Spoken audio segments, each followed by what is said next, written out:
Hey friends, it's Jasmine. I hope you all are doing well. I wanted to film an unboxing video. So I would like to show you guys this new Oracle deck that I got, which is the Dark Mirror Oracle cards. So I saw a couple of folks on YouTube doing some unboxing and some review videos of this deck, which really kind of got me interested in this deck. And I kind of wanted to do a first impressions unboxing video of this. Now, one of the things that I will mention is it seems to be that this deck is specifically created with the intention for shadow work and for revealing shadows that need to be revealed. This is definitely, I would say, not a super love and light sort of oracle deck. So if that isn't really your thing, then this deck probably isn't for you. If you are uncomfortable with doing shadow work, then also this deck is probably not for you. Most of the reviews that I have seen of this deck and most of what I've heard of this deck, it can get pretty intense. So I'm very interested. I also want to say that this deck is Lo Scribo, is the publisher, and who the deck is by with Laura Sava. So this is also an Italian deck, and it's based in Italian, but it comes translated in 6 different languages here.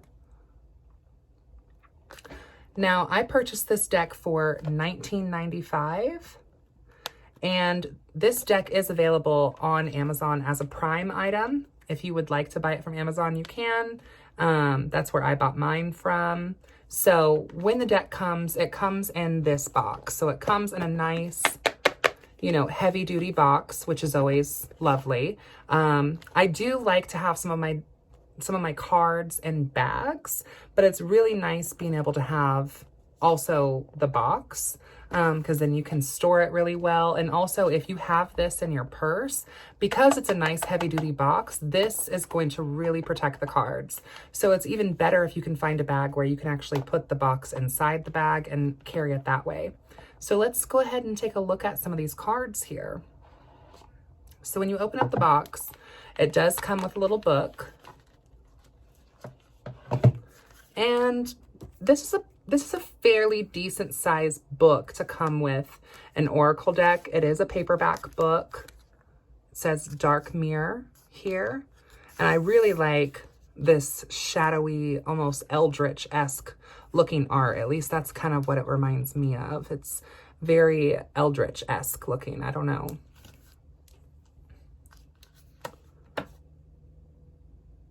I want to say that this deck has 38 cards. This front page here, I'm going to read some of this. This is Dark Mirror Oracle. What is a dark mirror? Potentially, it is the murky surface of our wounded, scarred, spiritual lakes. As we live out each day in our modern society, our spiritual self is under constant pressure and often neglected and an abused child in the cold mansion of our own humanity. We do our best to nurture and protect it, but we often fail, distracted by our duty, reason, greed, and unsurprisingly, the pull of the material world. Or it could be the screen of a mobile phone, laptop, or pad, or even larger silent TV screen. Isn't it ironic that we give to these black devices the power to be the windows to our world? Still, even with all the faults of being human, it is a little cliche to see darkness as our only way to be real and true to ourselves. It's not that. Darkness as light, as hope, as energy is an ingredient to life and a part of the spiritual as it is a part of the emotional and the physical. Darkness is also a metaphor for many psychological processes we go through every day. It's not an unknown world, neither is an unexplored, dangerous land, as it is just a part of us. Oracles are a simple tool to ask questions and receive answers. They allow us to delve deep into the darkness of who and what we are and why, and what changes amongst them, is what kind of questions and what kind of answers. Now, that's what the front page of this Dark Mirror book says. We have a table of contents, which has several different languages. So it looks like we have roughly about 40 pages of the English translation. Now, there are 6 different languages offered in this book, so this entire book is not all going to be in English, but you've got about a 40-page book that is English, if that is your first language. There's also some other languages in here as well. I'll see if I can kind of show that on the screen. So, per some of the reviews that I've read, is some people feel very hit or miss about this book. And the reason being is that it seems to be that as an English speaker and reader, getting a Lo Scarabo book, or deck, I should say, that they produce this in Italian and then have it translated into English. And sometimes the translations aren't always great. There's a couple pages in here with, I would say, like some grammatical errors, but I don't feel like it's anything that you can't get your intuition kind of can't lead you to what they're saying. And also I would say too that with this deck, another wonderful part of this, in my opinion, is that it also talks about the 5 stages of grief. And it utilizes the Esbats and the moon cycles as well. And so each of these cards are associated with a stage of grief. The 5 stages of grief, which would be denial, anger, bargain, depression, and acceptance, as listed in this book. So each of the cards are going to fall into one of those categories. And then there's also the moon aspect to each of the cards. So you're going to have waxing and waning and full moon cycles that are also associated with grief. So this specific deck is specifically for shadow work. This deck is specifically for dealing with trauma. That's what this deck seems to be is exactly made for, and that is how I personally will be using this deck. And as someone who is a reader, this is not a deck that I would just have out on the table per se and just be doing every reading with this deck, because that's not always the sort of experience that every client wants to have. I think it's something nice to offer clients, and it's definitely something I feel like is really going to improve my own personal practice.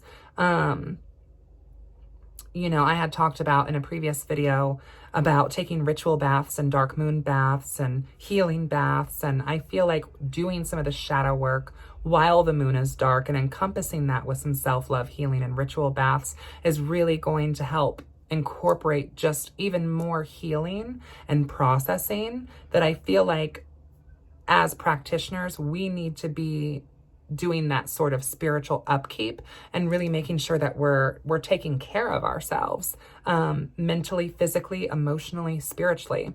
So let me show you some of these cards here. So the backs of the cards are pretty cool. They're kind of just simple, and they do have a pretty high gloss to them, but I appreciate the simplicity, and I appreciate this abysmal void-like space, almost like a black scrying mirror in the middle. And this sort of fragmented pattern also follows in line with some of the cards, as you'll see that the imagery is also very fragmented as well.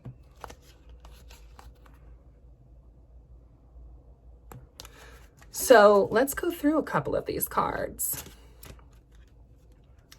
We have the Masquerade,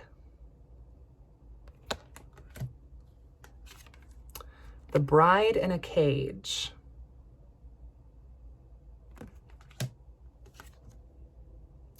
Downcast Pride, Black Flower Fragrance,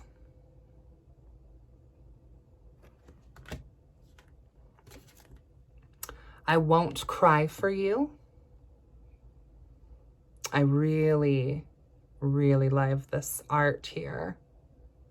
That is beautiful. Forgetting Oneself. I appreciate that this deck also has some more masculine imagery as well.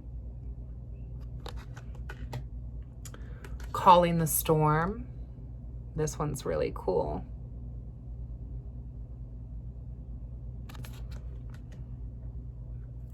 Anger and Chaos. This seems to be one of the only abstract cards in this deck as well.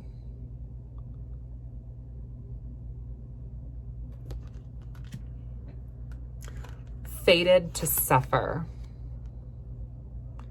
This one definitely gives me a little bit of Snow White vibes. Definitely.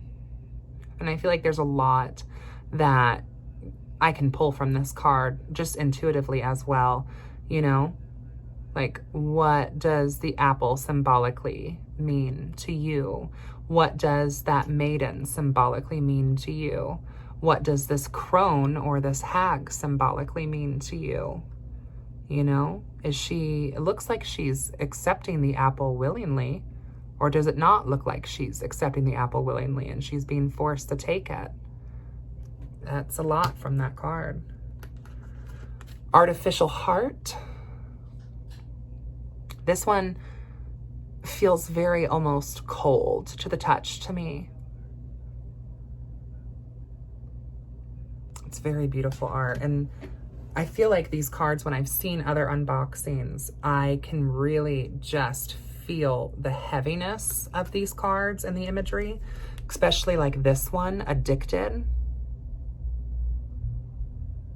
That is some very heavy imagery, and it's beautiful art. Beautiful. And I love this almost fragmented, broken mirror aspect. And I love how they've incorporated the moons into this as well. Beautiful. Obsession.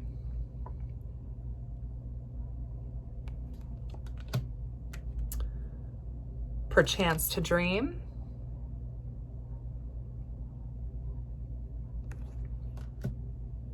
Queen of My World. That's a beautiful card.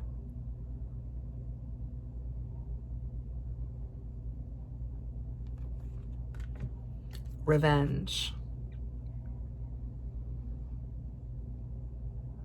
This definitely reminds me a lot of imagery that I would associate with the Queen of Swords from RWS, Rider-Waite-Smith Tarot. Naked Before the Stars.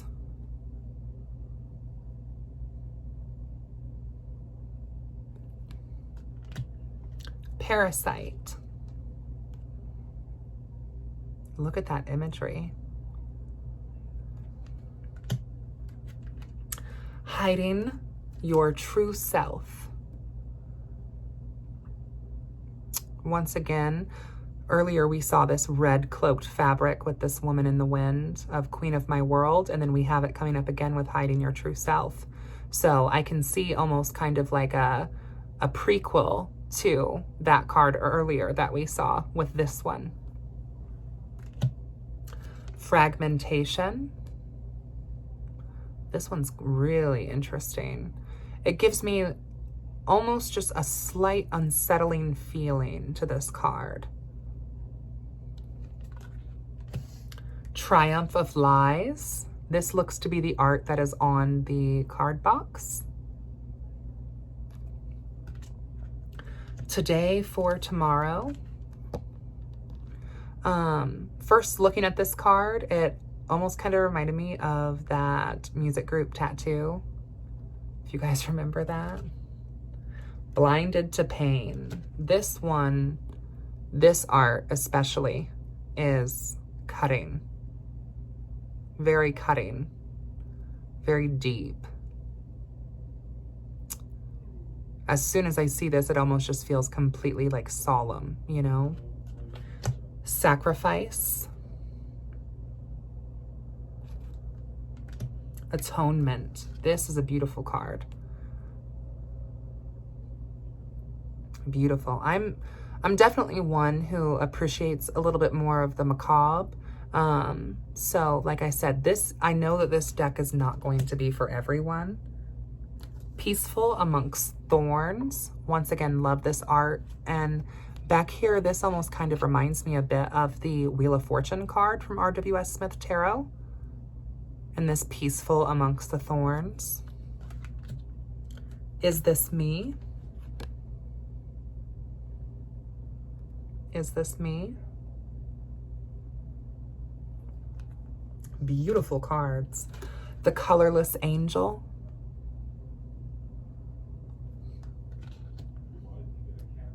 Envious Gluttony.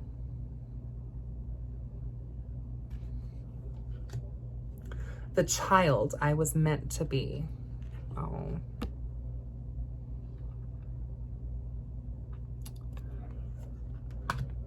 Alone in the World. Beautiful art. Gilded Regret.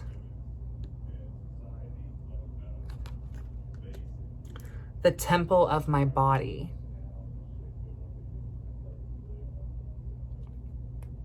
So that is a glance at all those cards.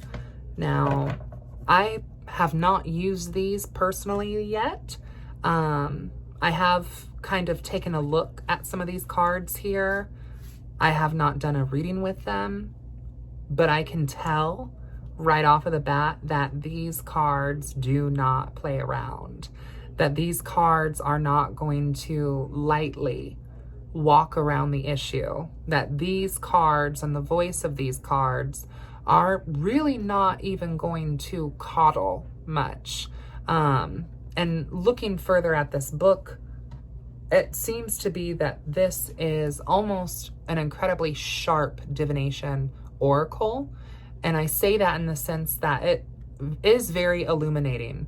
And that might sound a little bit contradictory considering it's called the Dark Mirror, but it's illuminating in the sense that it's illuminating the shadow aspects within ourselves. So like I said, this deck is very much made for shadow work, and is intended to be used as a shadow work oracle tool.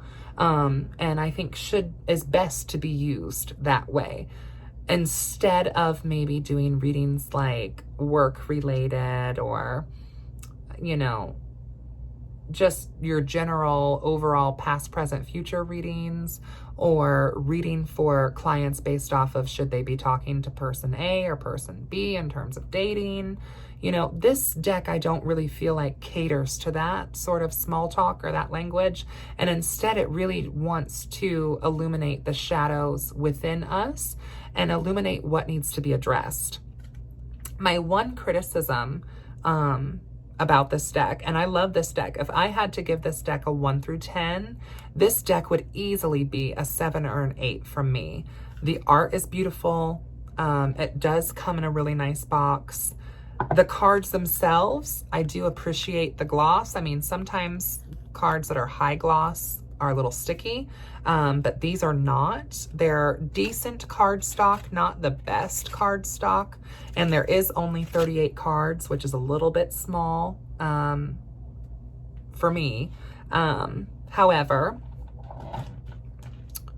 you know, I would say I would give this deck a 7 or an 8. Like I said, my main criticism, honestly, with this deck would just have to be the fact that it does illuminate these shadows. But I feel like for someone who is not, does not already have some extent of shadow work experience or understands kind of what shadow work is, I worry that this deck could kind of pour lemon juice on a wound or push a trigger, but nowhere in the book, per the cards, does it really offer any sort of solution to the problem. So this oracle deck is definitely more of helping you navigate where the problem is, but then that's kind of where this deck stops. So if you aren't someone who is comfortable with shadow work already, this deck could in fact trigger more traumatic feelings, and kind of like the Hermit card reversed from RWS Tarot. You know, in RWS Tarot, that Hermit card, he's carrying that lantern in the darkness, and if that lantern goes out, we can get lost in that darkness. And when I say darkness, I'm speaking of that darkness within us, and we could, you know, no pun intended, really get lost in that dark mirror and have a hard time navigating our way back to sanity or to reality. But I think that if you are considering purchasing this deck, That is something that I think you should think about. It is a beautiful deck. It is a macabre deck. It is definitely not a Love and Light deck. It is a deck entirely made and intended to be used for shadow work. It encompasses the moon cycles and the 5 stages of grief. To me, when I heard about this, I immediately had to go and buy it. But like I said, my main criticism would probably be just the fact that there's no solutions here in this deck. That's not what this Dark Mirror Oracle is about. It's not necessarily about creating solutions to problems. It's about illuminating the problems that are there. So you'll have to comment down below and let me know what you think of this Dark Mirror Oracle.